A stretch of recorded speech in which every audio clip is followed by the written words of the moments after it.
Muchas gracias, Alejandro. Bueno, muchas gracias por la invitación. La verdad es que yo me siento muy honrado de poder estar acá después de tantos años viendo cómo se ha desarrollado el FIC. Recuerdo en los inicios cuando Pablo me comentó cerca de la Plaza Ñuñoa que quería levantar su propio instituto y desarrollar ideas complejas, de complejidad y que dieran cabida a muchas disciplinas. Yo lo miré con escepticismo, pero hoy en día me he dado cuenta que sus capacidades van más allá de los sueños y estoy muy orgulloso de todo lo que se ha logrado acá en el IFIC. Eh, bueno, lo que yo les voy a comentar hoy día es un trabajo que partió en el 2012 con un descubrimiento que ha sido revelador. Esto ha sido tan revelador, o tan grande el salto que se ha pegado la biotecnología desde el 2012, que se ha dicho que esta es probablemente la revolución más grande de la biotecnología después de que se creó el PCR, que era la reacción en cadena de la polimerasa, que nos llevó a muchos avances en el área de la biotecnología y la biología molecular. Entonces, lo que yo les voy a comentar hoy día parte un poco con una historia que se repite. Las peleas entre los inventores, digamos, y cómo se dan las grandes peleas de los grandes descubrimientos sobre la molécula del DNA. El DNA fue cristalizado por primera vez por una científico llamada Rosalind Franklin, quien desafortunadamente comentó muy temprano su descubrimiento a Maurice Wilkins, quien a su vez traspasó este descubrimiento a Watson y Francis Crick, quienes finalmente se adjudicaron el premio Nobel.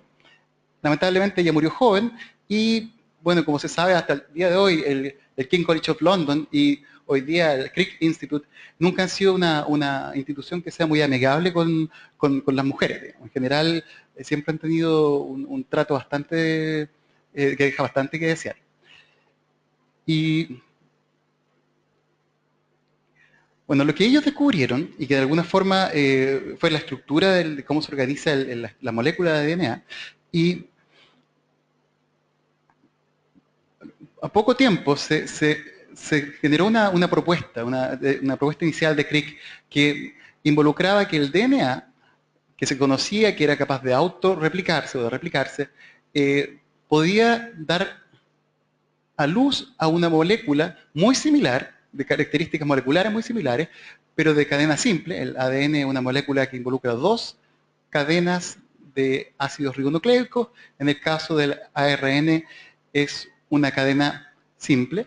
Y esta a su vez puede ser reconocida por moléculas, macromoléculas conocidas como ribosomas, los cuales dan como producto de la unión del ARN una proteína.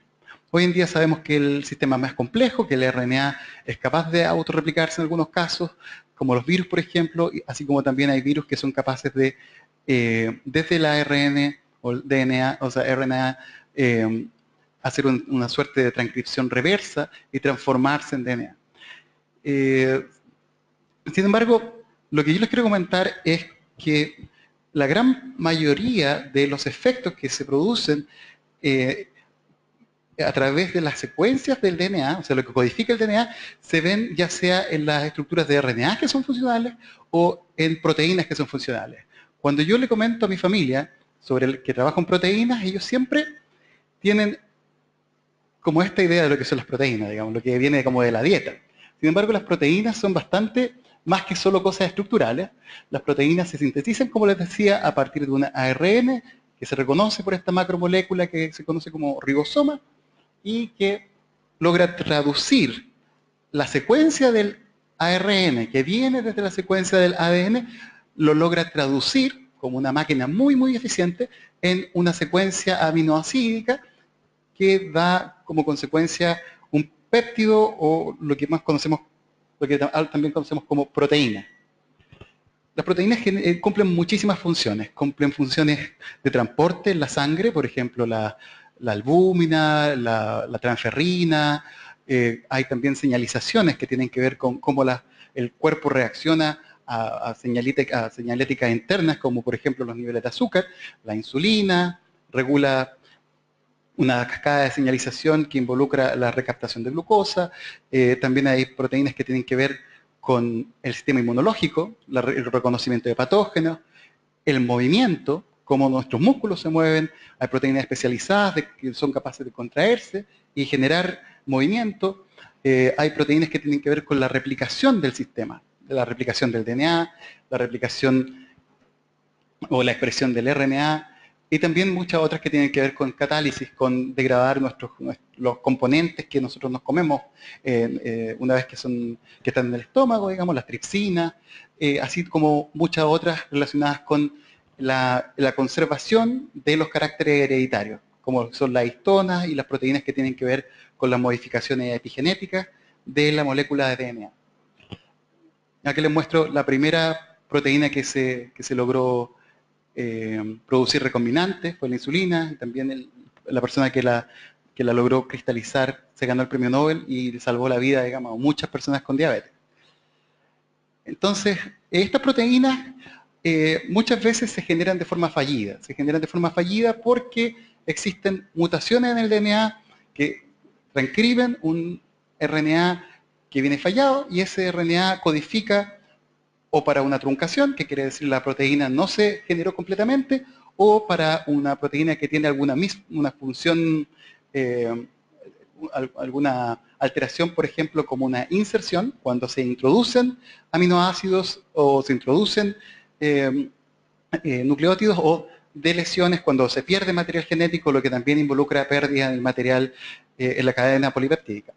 Entonces, estas mutaciones en general, que pueden ser hereditarias o pueden ser espontáneas, pueden generar enfermedades genéticas. Acá les muestro un caso que es muy dramático, que es el caso del Huntington, donde una proteína conocida como huntingtina aumenta su nivel de repeticiones de un aminoácido conocido como glutamina. Eso hace que la proteína huntingtina pierda su funcionalidad y finalmente genere una toxicidad que impacta en la salud de estas personas de forma dramática. Las personas con Huntington sobre un cierto número de repeticiones, usualmente 35 repeticiones, tienen trastornos del control de impulsos y después se desarrollan en trastornos motores y así sucesivamente hasta que comprometen la vida de la persona. También existen un montón de otras enfermedades asociadas a cáncer, por ejemplo, cuando se muta el gen conocido como P53, el que se conoce como guardián del genoma. Cuando se muta esta proteína, las personas tienden a desarrollar tumores, o cuando existen mutaciones en la proteína BRCA, también se asocia mucho a cáncer de mama, o también se pueden generar algunos tipos de rearreglos mayores, como en el caso de las trisomías, donde ustedes pueden ver, como el caso del síndrome de Down, un cromosoma completo es capaz de replicarse. Entonces, lo que yo les quiero comentar es que hasta el día de hoy, todas estas patologías no somos capaces o sea, no éramos capaces de ir a evitar la patología. O sea, si es que alguien nacía con una mutación, éramos incapaces de ir a la célula, cortar ese fragmento de DNA que estaba fallado de alguna forma y repararlo. Sin embargo, hoy en día sí se está empezando a poder hacer. Hoy día se puede editar el DNA y como consecuencia podemos reparar las proteínas y restablecer las funciones celulares de muchas enfermedades génicas. Esto hace que nosotros hoy día podamos reconocer la estructura específica o la secuencia específica de una proteína y cortar con unas tijeras moleculares para poder ya bien apagar un gen que esté generando algo maligno o reemplazar la región que genera esta malignidad.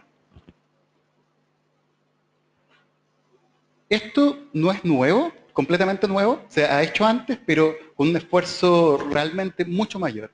En los años, digamos, anteriores al 2012, las tecnologías que lideraban la edición génica eran TALENs y el uso de adenovirus asociados combinados con una línea celular en particular, la cual tiene una sola copia para cada cromosoma, es una pseudohaploide, con la excepción del cromosoma 8.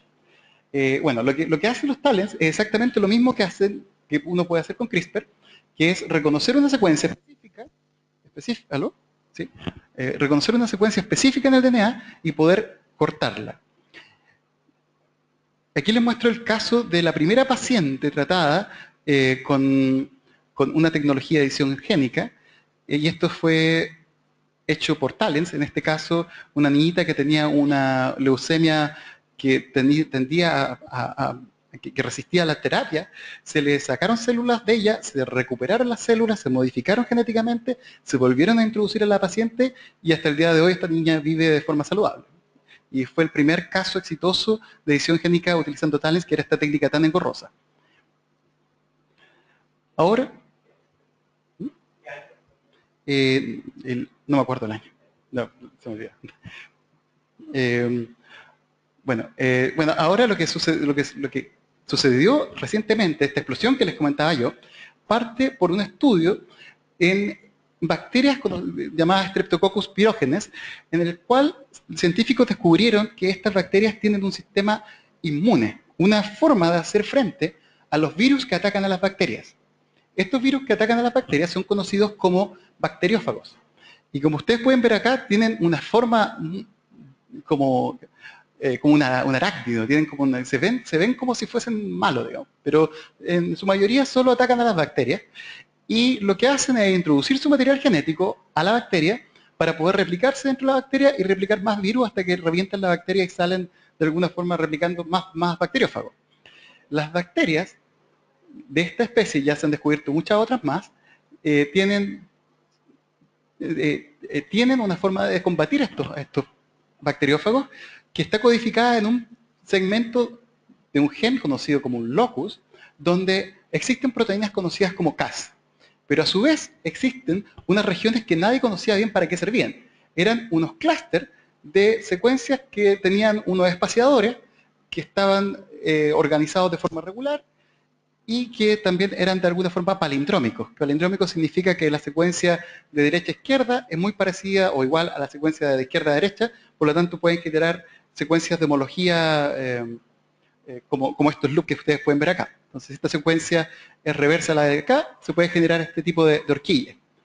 Entonces, lo que se descubre acá es que esta región que tiene un espaciador y luego tiene una región palindrómica repetida, sirve para pelear contra las infecciones de los bacteriófagos. Y de ahí viene el nombre tan poco amigable, CRISPR. Viene de la descripción de estos clústeres en las bacterias. Y lo que significa es que es un Cluster Regulatory Interspace Short Palindromic Repeats. Entonces, ¿qué es lo que hacen estos CRISPR? Estas regiones del DNA, de DNA son codificados en RNA. El RNA es cortado en fragmentos y resulta que estos RNA chiquititos son capaces de unirse a las proteínas Cas. Juntos con este CRISPR-RNA se une a la proteína Cas otro RNA pequeñito conocido como TRAC. La combinación de esta secuencia de espaciador más el repetido palindrómico se unen a las Cas y generan una enzima que es capaz de reconocer por secuencia el DNA de los bacteriófagos. Se lo explico de nuevo de forma más clara. El espaciador, que en algún momento no se conocía para qué servía, en realidad son secuencias que son capaces de unirse de forma complementaria al ADN que proviene de los bacteriófagos. Esto hace que la proteína Cas con el guía juntos se unan al DNA y sean capaces de cortarlo en dos pedazos. Una vez que se corta, el DNA se transforma en inestable y el genoma del bacteriófago es capaz de ser degradado. A su vez, las proteínas Cas son capaces de reconocer nuevos fragmentos generados a través de los cortes del DNA e integrarlos dentro del genoma de la bacteria y generar nuevos repetidos palindrómicos para poder adquirir la resistencia anti-bacteriófago. O sea, en realidad, todos estos repetidos son fragmentos que la célula bacteriana de alguna forma robó del bacteriófago y ahora es capaz de recordarlo para cuando entre de nuevo, es capaz de asociarlo a una proteína Cas y cortarlo en dos pedazos. Y así se protegen de las infecciones por bacteriófago. Entonces, otra cosa interesante que se ha descubierto este último tiempo es que no solo el sistema Cas está asociado a defender a la bacteria de los bacteriófagos, sino que también se involucra en la evolución de algunas especies de bacterias que son capaces de transferirse DNA. Existe una cosa, un proceso conocido como la transformación natural, donde una bacteria es capaz de tomar DNA de otra bacteria o DNA del medio e incorporarlo dentro de su propio genoma. Esa incorporación, se ha visto, es restringida por los clústeres por el sistema de CRISPR, que es capaz de reconocer. Bueno, este es el caso de transformación bacteriana usual. Ustedes ven aquí hay ADN, la bacteria lo interioriza.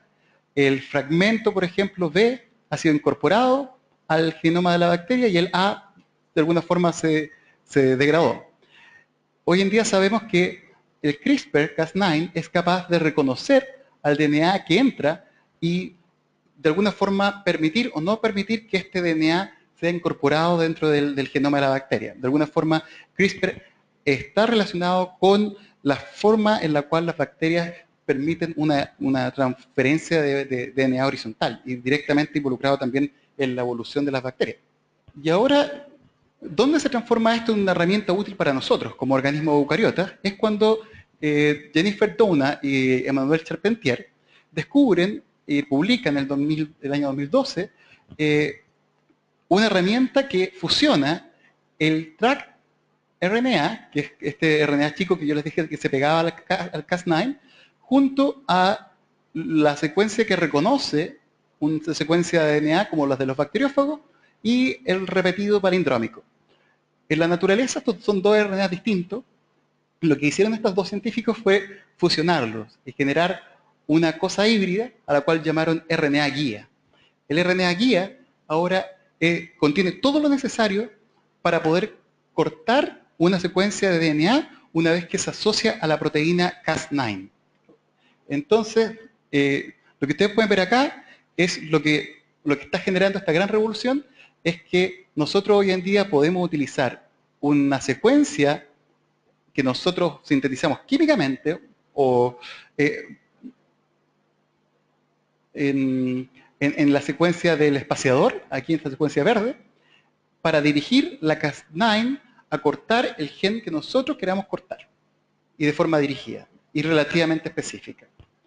Luego se suma un científico del MIT llamado Feng Zhang, quien demostró que esta tecnología puede ser usada en eucariotas y, por lo tanto, ahí se disparan, digamos, miles de laboratorios en todo el mundo a trabajar en esta tecnología. Lo interesante de esta tecnología es que es muy, muy barata. Hoy en día cuesta realizar un guía, generar un guía cuesta quizá unos 20.000 pesos, y si uno tiene la herramienta, la Cas9, probablemente por 100.000 pesos uno puede generar una línea celular modelo knockout para cualquier enfermedad que uno quisiera en cultivo celular. Esto funciona de la siguiente forma. Ustedes tienen un DNA genómico, el cual es reconocido por la proteína Cas9 solo cuando tiene una secuencia que reconozca por complementariedad de bases a la secuencia a la cual uno quiere ir a cortar. Esta secuencia acá, nosotros la podemos elegir, la podemos modelar. Podemos decir, bueno, yo quiero cortar este gen, voy a diseñar una herramienta, una secuencia que tenga alta afinidad por este gen y que cumpla con todas las características de afinidad para hacerla para dirigirla de forma correcta. Esto se va a ir a pegar a este gen junto con la Cas9 y esta secuencia que les contaba que era con palindrómica, y va a cortar el DNA genómico basada en la actividad de dos actividades nucleasas, que son las que cortan ácidos nucleicos.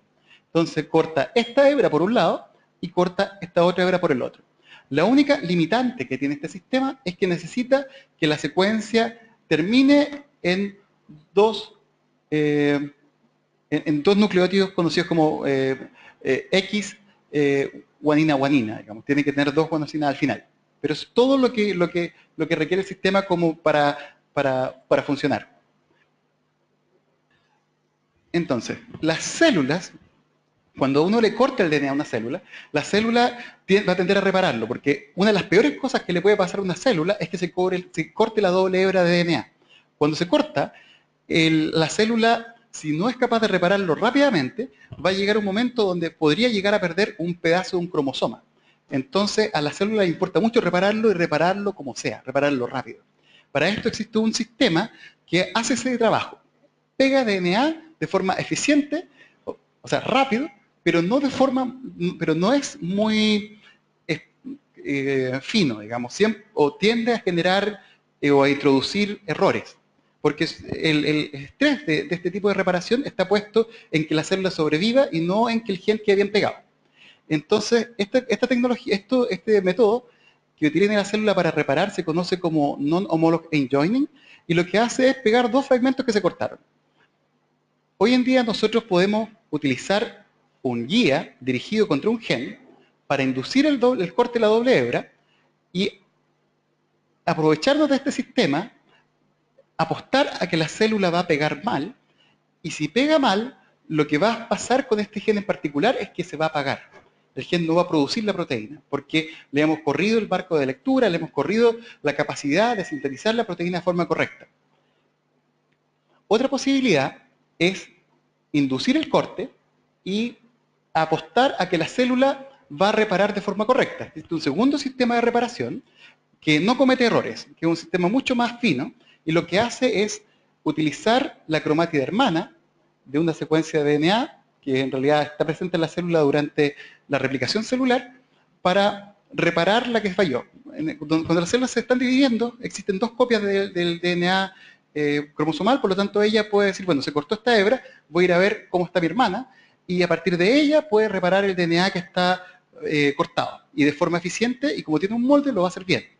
Ahora, nosotros podemos engañar a la célula, y en vez de dejar que ella vaya a preguntarle a su cromátida hermana cómo está la secuencia endógena, uno le puede dar un vector donor, o sea, una secuencia de DNA que contiene secuencias que son muy parecidas a la que tiene su secuencia hermana. Fíjense, en este lado hay homología, en este lado hay homología, y acá lo que hay en el medio puede ser cualquier cosa.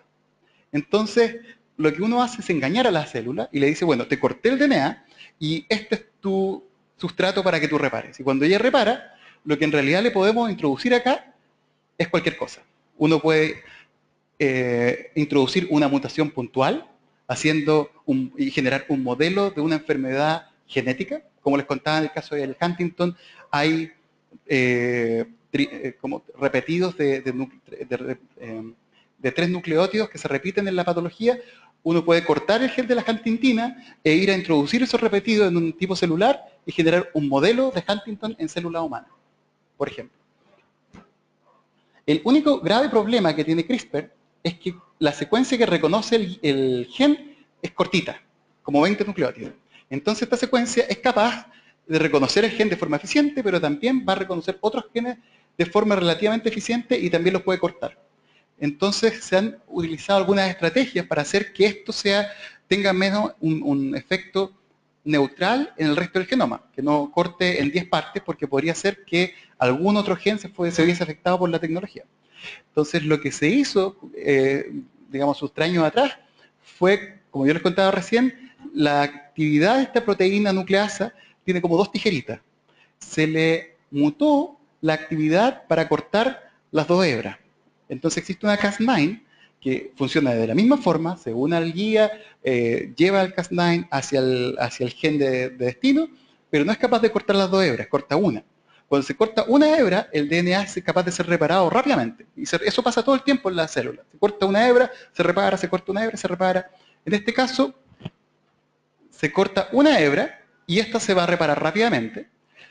Y si es que no tuviese, digamos, un corte de la doble hebra. Entonces lo que se hace para poder disminuir el efecto off-target se denomina el efecto sobre otros genes que no son los que uno quiere dirigir el corte, es cortar una hebra de la hebra, digamos, de arriba, con un guía, y muy cerca dirigir otro guía a que corte la hebra de abajo. Eso genera que por la tensión del DNA, si esta distancia es menor a 100 nucleótidos, que estas 2 hebras se separen y generen un corte aquí por un lado y acá por el otro. Entonces, si generan un doble de la corte de la doble hebra, le llamamos cohesivo, cuando no está, digamos, cortado por la mitad de forma simétrica, pero este corte cohesivo solo va a suceder si la secuencia de corte acá y acá está tan cerca como en 100 nucleótidos. No va a cortar un corte cohesivo si es que esta está muy lejos de esta otra. Y eso uno lo puede modelar. Entonces, con esta tecnología uno puede producir un corte específico en un lugar del genoma sin cortar otros lugares en el genoma, porque solo va a cortar cuando estas dos proteínas estén lo suficientemente cerca para generar ese corte cohesivo. Y ahí se han ido derivando otro tipo de tecnologías para apagar promotores, prender promotores, entre otras cosas. Entonces yo les voy a comentar un poco lo que yo hago con CRISPR, como para que ustedes les den una idea de cómo se puede usar esta tecnología y también darles una idea de también lo que yo hago. En este caso yo les estoy presentando acá un trabajo que estamos desarrollando todavía con una patología conocida como la leucemia promielocítica aguda. Es una leucemia muy rara, donde una proteína conocida como PML, por estas cosas de la vida, digamos, se trasloca a otra proteína y se fusionan con una proteína conocida como ácido retinoico, el receptor de ácido retinoico, y esto hace que las células de la sangre no se diferencien mucho, por lo tanto se empiezan a acumular. En los 70, esta enfermedad mataba al 95% de la gente. Y estos son los promielocitos, digamos, las células que se acumulan en la sangre. Hoy en día, esta leucemia es una de las más tratables. Alrededor del 90% de los pacientes se cura. Y se cura gracias a nuestro camarada Mao Zedong. Él estaba empecinado en demostrar de que la medicina tradicional china era mejor que la occidental. Entonces tomó a un grupo grande de médicos chinos, de los mejores, digamos, y los mandó a la China más profunda a buscar a demostrar de que la medicina china oriental tenía una mejor eficacia en tratamiento de patología. Entonces estos médicos, el rol de ellos era ir a analizar los menjunjes y las mezclas que ocupaban los médicos tradicionales chinos para ver si en realidad tenían componentes que tuvieran un impacto en las enfermedades y demostrar de alguna forma científicamente de que sí existía un sustento. Ellos encontraron que existía una mezcla que curaba esta enfermedad. Y cuando analizaron más en profundidad, se dieron cuenta que lo que tenía esta mezcla, el componente activo, era arsénico. Era uno de los venenos más poderosos, digamos, que contra los humanos que conocemos, pero ocupado en muy bajas dosis, resulta que mata selectivamente a las células de este tipo de tumores. Hoy día se conoce como Tricenox, se inyecta por vía intravenosa, la letalidad es muy baja y la mayoría de la gente se cura de esta patología cuando le agregamos arsénico. Entonces una de las preguntas que tenía durante mi postdoctorado fue ¿cómo es que actúa esto? ¿Cómo es que el arsénico impacta en la degradación y de esta traslocación y por lo tanto mata las células y diferencia las células de la sangre? Entonces aquí lo que yo hice fue diseñar un guía contra el gen de PML y junto con esto lo que hice fue, ustedes acá lo que ven son detección de proteínas por una técnica conocida como Western blot y acá donde no está la mancha quiere decir que no está la proteína. Son muchas isoformas, resulta que todos los clones que aquí yo les muestro no tienen la proteína. Acá no se alcanza a ver muy bien esta inmunofluorescencia, pero acá tampoco está la proteína comparado con el control. Y finalmente lo que vimos es que en realidad sí tenemos células que ya no expresan PML. A estas células las reconstituimos, les pusimos un PML que está fusionado con una proteína de medusa, que es de color verde, conocida como GFP. Entonces, esta proteína de medusa nos deja ver dónde se acumula PML, pero también nos da la posibilidad de aislarla. Entonces uno puede ir a ver cuáles son las cosas que se asocian a esta proteína PML en ausencia o en presencia de, bueno, para aislarla, como les contaba, podemos aislar PML, pero también podemos ver lo que le pasa a esta proteína PML cuando uno agrega arsénico o no agrega arsénico a la célula. Entonces, logramos reconstituir gran parte de las isoformas también de PML y logramos hacer estudios de proteómica cuantitativa, que son estudios para determinar que se une a una proteína en una u en otra condición. Entonces acá lo que logramos identificar es que cuando tratamos a las células con arsénico, generamos un cataclismo de proteínas que tienen que ver con la degradación de PML a través de modificaciones posttraduccionales conocidas como sumodilación. Hay una gran acumulación de sumoligasas y de sumo y de ubiquitina a estos lugares, por lo tanto pensamos que el arsénico lo que de alguna forma está haciendo es atraer a la maquinaria de degradación. No sabemos cómo todavía, sigue en investigación, pero sabemos que al menos esta es una de las consecuencias que tiene el arsénico. Lo interesante es que ustedes con este trabajo lo que están viendo aquí es que nosotros somos capaces de aislar, de presionar o sacar PML de la célula y reemplazarlo por una copia exógena para poder estudiar de mejor forma el interactoma. Ahora les traje un segundo ejemplo, donde también utilizando esta proteína verde de medusa, estas son proteínas de la medusa de fondo marino, de una que se llama Purea victoria, que son proteínas fluorescentes. Cuando uno le agrega luz ultravioleta, las proteínas se colocan o florecen en el rango verde, hay de muchos colores, pero en este caso trabajamos con una verde o una amarilla.